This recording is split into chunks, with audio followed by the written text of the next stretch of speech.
Hello and welcome back to No Bullshit. Today we return to talking about the growing wokeness and social justice warrior propaganda being put into and pushed by Marvel Comics. We've been going over these stories for a good long while now, so I think you guys know the drill. Last Marvel video involved one of their writers going on a super PC anti-South Park rant, something that would even make the most radical of SJWs blush. Then there's the growing woke trends in Marvel's actual content. Not only have their comics been getting increasingly pro-liberal for years, but now it's starting to affect the movies a lot too. This year we'll not only see Marvel's second female-led film, but also its third, with Black Widow and Eternals coming out sometime this year, eventually. And also, Eternals has already been bragging about the fact that it's featuring a gay couple too. A gay couple with a house, a family, and a kid and everything, plus an alphabet kiss. Woohoo! Now for today, for this news story, we're going back to the Marvel comic book world, and you'll never believe the new characters they're coming up with there now. As the title of this video mentions, this week Marvel is introducing two new characters, going by the buzzword-worthy names of Snowflake and Safespace. Really? Snowflake and Safespace? What's next? Characters named Trigger Warning and The Mansplainer? Or what about an elderly sidekick named Captain Boomer? I honestly wouldn't be surprised about any of these coming from Marvel at this point. They've clearly jumped the shark as far as liberal leaningness, and their rising levels of wokeness and the increasing desperation we've seen with them in the public this year, well, it can never be underestimated. For more information on this Snowflake and Safespace story, let's turn to a video and trailer for the new project these characters are to be a part of, called New Warriors. And believe me, if you thought this was ridiculous already, we're actually only getting started. Next, these characters are going to end up alphabet or something too. And also, we'll get to see one of their creators on camera speaking about this soon-to-fail project. And this guy is pretty much exactly the kind of person you expect to come up with some weak SJW baloney like this. So it's no wonder this video is getting disliked into oblivion already, and the negative comments are pouring in by the thousands too, so it really makes you wonder, who the hell is Marvel even making this shit for anyway? This production is probably more related to woke virtue signaling than actually trying to write stories and sell them to fans for a profit. Regardless, let's check out this new video anyway and see where this whole thing goes.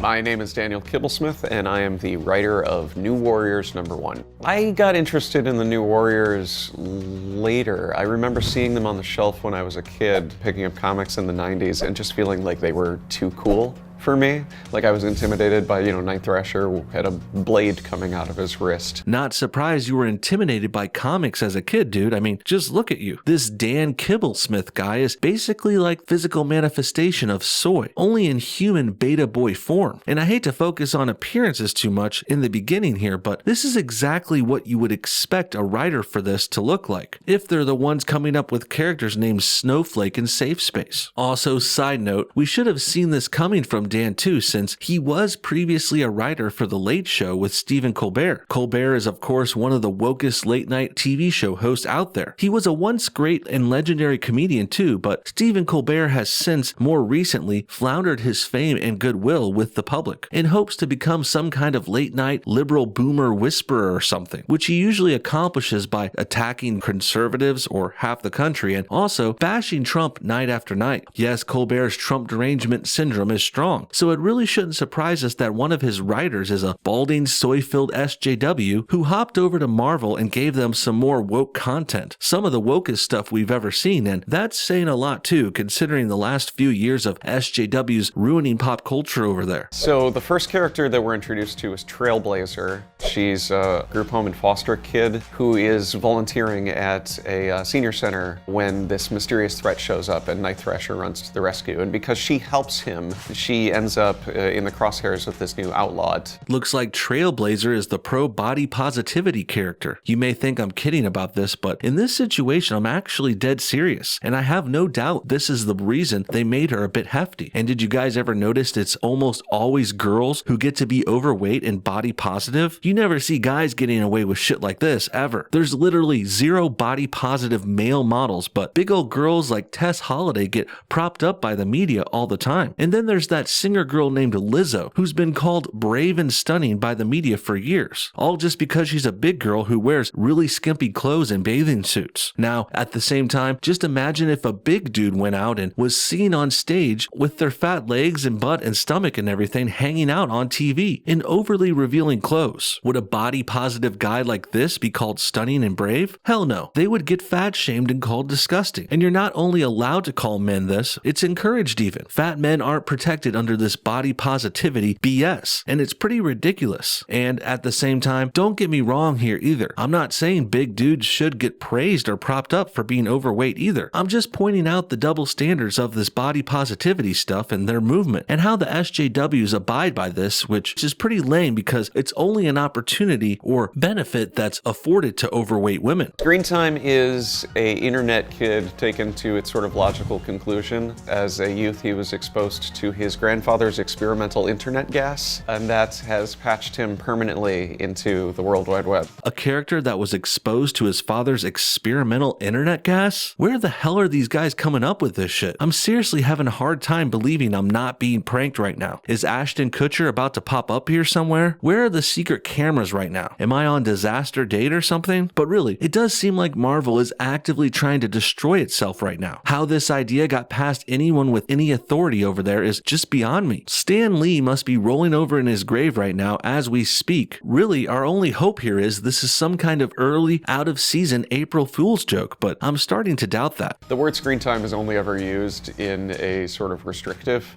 sense, and because we're doing a story about teenage rebels, a lot of the names are about teens fighting against labels that are put on them. Right, well, even though the writer isn't that old, his Wikipedia says he's 36, but damn, he's sounding more out of touch than an 80-year-old grandpa who's lived on an island with no tech his whole life. And the way this Kibblesmith guy at Marvel talks about teens being rebellious and the way he seems to speculate what the young readers want to see, well, you can clearly see Dan K here. This guy has no idea what he's talking about. It's almost like he's never been a teenager before himself. It's almost as if he was born a 30-year-old and had lost all his hair already. So then Marvel decided to give the guy a gallon of soy milk and the reins to 1 or 2 or 3 of their comic book series. Have at it, Kibblesmith, is what they said, and it was probably because they wanted to see how beta this thing could become. And this isn't even addressing the silly screen time name. Screen time typically being a term used to describe how much phone use you're going to let your kid or teenager have. So why would that seem like it would be a good superhero name? I'm not sure. And what could a character like Screen Time even do anyway? I really couldn't tell you, but I am honestly curious what that internet gas may have done to him. But it's kind of more of a morbid curiosity rather than actually being interested and excited to see a story about that play out. Snowflake and Safespace are the twins, and their names are very similar to Screen Time. It's this idea that these are terms that get thrown around on the internet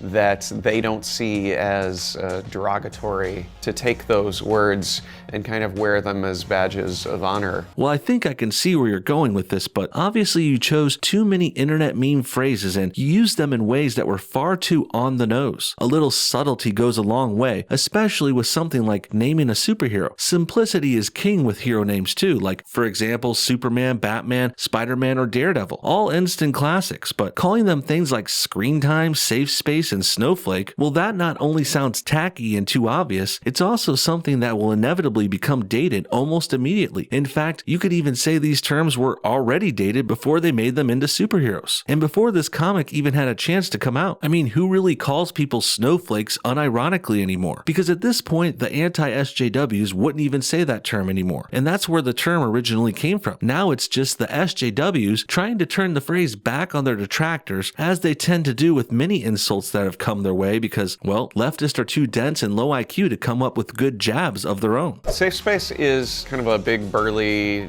sort of stereotypical jock. He can create force fields, but he can only trigger them if he's protecting somebody else. Safespace is kind of a big, burly, sort of stereotypical jock? That's what that guy really said? But then they show this picture of Safespace and he's this medium-sized, average-built guy who's wearing a pink leotard with matching pink earrings and pink eyes and a pink neckerchief too. I mean, come on, this guy's gotta be kidding when he says he looks like a stereotypical jock. That's more pink than a girl would wear. So if this mid-sized pink-clad ambiguous minority is your idea of a stereotypical jock, well, that just shows how out of touch you are with this group too, just like how you're out of touch with teenagers. And I'm willing to bet Dan Kibblesmith here is pretty much out of touch with everything, aside from maybe having seen every episode of Grey's Anatomy or some shit. Also, Safespace can only make force fields for other people, as a way to make the character more altruistic or heroic or something. Really though, all I see with these SJW-inspired characters is leftists trying to make themselves and their beliefs out to be more heroic than they are. Liberals always fancy themselves as heroes in the real world because they have these sorts of self-centered savior complexes. That's why not only do they make heroes in comics based on their bad PC terms and ones that look like them, but also they make their opponents out to be evil and murderous criminals by calling us titles related to that repeatedly, even though that's not based on reality at all. Snowflake is non-binary and goes by they, them. Snowflake has the power to generate individual crystallized snowflake-shaped shurikens. The connotations of the word snowflake in our culture right now are something fragile.